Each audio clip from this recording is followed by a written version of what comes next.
Bonjour à tous, on se retrouve aujourd'hui pour parler d'une partie que j'aime énormément, qui est une des parties les plus belles que j'ai vues de ma vie, qui s'est disputée entre Nigel Short et Jan Timman. C'est une partie de 1991. Donc les deux joueurs, Short l'anglais et Timman le hollandais, c'est deux joueurs stars on va dire de la fin du XXe siècle. C'était des joueurs qui ont joué contre Karpov et des joueurs comme ça. Il y a eu un match entre Short et Kasparov aussi.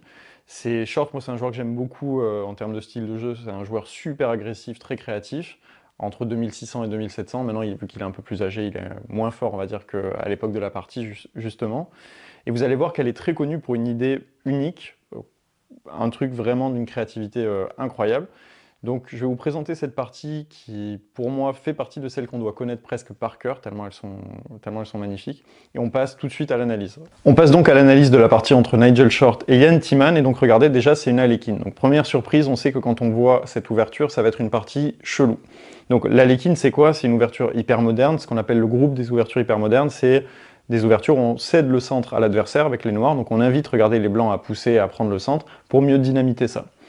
C'est un choix pratique, on va dire, discutable. C'est vraiment un truc, moi j'ai essayé de jouer ça avec les noirs quand j'étais plus petit, je me suis toujours fait déchirer, donc c'est une ouverture que je recommande pour les joueurs qui aiment bien un peu souffrir, quoi. Mais c'est compliqué de donner le centre, surtout à des mecs aussi forts que Short, quoi, parce que parfois on le revoit plus, quoi, après.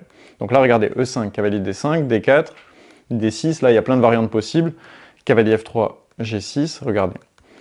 Je vous amène tout de suite à la position qui nous intéresse. Donc, vous voyez que dans cette position-là, les blancs, ils ont un avantage d'espace. Ils ont ce duo comme ça, D4 et E5, et le fou des noirs tape un peu sur du béton. Mais les noirs, ils auraient toujours envie de dynamiter cette chaîne de pions. Ils voulaient jouer fou G4, donc on les a empêchés par prophylaxie. Et donc D prend et cavalier D4. Et là, regardez, déjà, on pourrait se dire que Timman a réussi, que maintenant le pion E5 est tout seul, et qu'à terme, peut-être qu'il va tomber. Tour E1, et là, en fait, on comprend déjà un peu la stratégie des blancs. C'est-à-dire que si ce pion, on arrive à l'ancrer, à le garder au milieu de l'échiquier, ce fou en G7 ne jouera jamais. Les noirs ont joué E6, qui un peu, enfin, ça pourrait être un peu un avis de faiblesse, parce que un aveu de faiblesse, pardon, parce que le fou en C8 ne va pas rejouer de sitôt. Cavalier D2, cavalier D5. Et là, regardez. Premier moment clé de la partie, les noirs proposent un échange de dames, comme ça, et la réponse de Short est déjà pour moi un truc incroyable. Ici, il y a beaucoup de gens qui soit prendraient la dame, soit reculeraient la dame. Lui, il joue fou C4 pour refuser l'échange de dame, et il a vu évidemment la réponse des noirs, qui est cavalier B6, B3, et il amène cette structure-là. Donc il donne la paire de fous à l'adversaire, et il détériore volontairement sa structure de pion. En échange, qu'est-ce qu'il a obtenu? La seule pièce active qui reste à l'adversaire, c'est la dame. La dame, elle est actuellement assez loin du roi, et donc on sait que quand la dame, elle est loin de son roi, en général, les attaques sont assez dangereuses, surtout si le centre est fermé. Vous savez, c'est plusieurs principes qu'on a déjà discutés sur la chaîne. Si le centre est verrouillé, on peut lancer une attaque, on a les mains libres, entre guillemets. En même temps, c'est pas évident pour les noirs de développer les pièces. C'est-à-dire que s'ils jouent B6, ils perdent la tour, s'ils jouent fou D7, là il y a fou A3, par exemple, dans la position qui menace, donc c'est très compliqué pour les noirs de continuer leur développement. Tour E8, et sur tour E8, leur idée, c'est de plus perdre la qualité comme ça sur fou A3.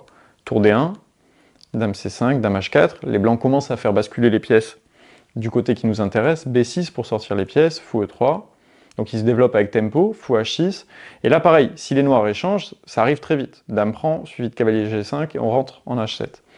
Donc fou H8, tour D8, protégé par la dame, c'est chaud aussi, fou B7, donc évidemment, si les noirs prennent, il y a dame prend et c'est fini, donc fou B7, tour D1, et vous avez vu comment les blancs ont mis une pression incroyable sur tout l'échiquier. Les noirs pensent juste qu'ils peuvent tenir grâce à cette pression sur G2. Et en gros, si ce cavalier vient un jour à partir, à quitter sa case, il y aura dame prend G2 et ça va être chaud. Donc fou G7, tour D7. Je vous amène à la position qui nous intéresse.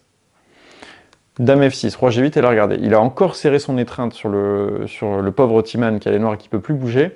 Et on arrive dans la position la plus célèbre de cette partie qui est, croyez-moi, vraiment un truc à garder dans un coin de votre tête. Je vous envie presque de ne pas la connaître, ceux qui ne la connaissent pas, parce que comme ça, vous allez vous coucher ce soir en repensant à cette partie. Donc ici, mettez pause et demandez-vous, déjà petit 1, qu'est-ce que je jouerai, mais surtout quel plan faire pour essayer de progresser dans la position, puisque toutes nos pièces sont actives ici, et vous allez voir que c'est pas évident, parce qu'à chaque fois qu'on a envie de jouer des cavaliers G5 ou des coups comme ça, on se prend dame prend G2 échec et mat. Donc c'est pas évident de faire des progrès ici. On ne peut pas trop partir avec la tour parce que l'autre tour tombe, donc on dirait qu'on a atteint une espèce d'optimal ou de position optimale et qu'on ne peut pas pousser davantage. Donc si vous avez mis pause, j'espère que vous avez trouvé le coup H4. H4, c'est très simple. Si les noirs font rien, ils vont se prendre H5, puis H6. Et donc ils vont se faire mater en G7. Donc les noirs ont joué H5, et sur H5, le coup magnifique, dévastateur que je pense Timan avait raté, Roi H2. Roi H2, si je pouvais mettre 60 points d'exclamation, je mettrais 60 points d'exclamation sur ce coup. Roi H2, vous avez compris l'idée, c'est que la seule autre pièce qui peut attaquer sur case noire ici, si c'est pas le pion, c'est le roi, qui va passer par cette diagonale-là. Tour C8, et regardez, sur Roi G5, il a abandonné. Pourquoi? Parce qu'il n'y a plus rien à faire contre cette menace-là.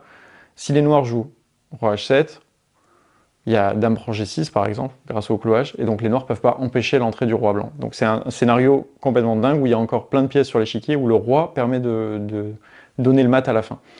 Moralité, si je reviens ici, il y a plusieurs trucs qu'on peut dire sur cette partie. Le premier temps fort, c'était l'échange là-bas pour se débarrasser de la dernière pièce active de l'adversaire. Mais l'autre truc qui était vraiment important, c'est de se dire, ok, quand le centre est verrouillé comme ça, que j'ai activé toutes mes pièces, que j'ai coupé l'accès à la seule colonne ouverte, il faut que j'essaye d'activer les dernières pièces qui ne jouent pas. Et donc, en raisonnant comme ça, il s'est dit, ok, la seule pièce qui peut attaquer sur case noire, c'est le roi risque rien dans cette position, vu que tout est verrouillé, regardez ici, j'en profite et puis je monte à l'attaque avec le roi. Essayez d'y penser dans vos parties, et puis j'espère que cette partie vous a plu comme elle m'a plu à moi.